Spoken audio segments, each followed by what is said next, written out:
النهاردة هنتكلم عن البراد التقويمي ومميزاته. فكرته مبنية على سحب الدهون الموجودة في منطقة الظهر والأندر أرم وفوق القفص الصدري، ونقلها تدريجي من المناطق دي لمنطقة الثدي، لأن أصلا منطقة الثدي بيكون تكوينها من غدد زائد دهون، فاحنا علشان نكبرها محتاجين دهون أكتر للمنطقة دي، فبالتالي بننقل لها دهون من نفس الجسم من مناطق محتاجين نقللها لمناطق محتاجين نزودها. إزاي؟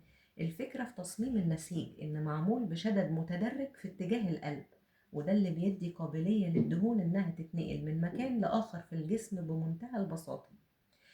زي عندنا كيس مثلا فيه سائل وضغطنا عليه من اليمين، فهتلاقي الدهون اللي في الكيس اتنقلت للمنطقة اللي ما فيهاش ضغط بكل سهولة. وده اللي عملناه في البراد التقويمي، إنه نسيج متدرج الشدد علشان يسحب الدهون من المناطق دي كلها ويوديها لمنطقة الثديين، ومعمول بشكل وتصميم مميز تقدري تضيقيه وتوسعيه بمقدار 6 قياسات، لأن في 6 مستويات من الكبش. ودي ميزة إن مهما تخنتي أو مهما خسيتي هي قطعة واحدة بتشتريها وتقدري تتحكمي في مقاسها، قطعة واحدة بمقدار 6 قياسات.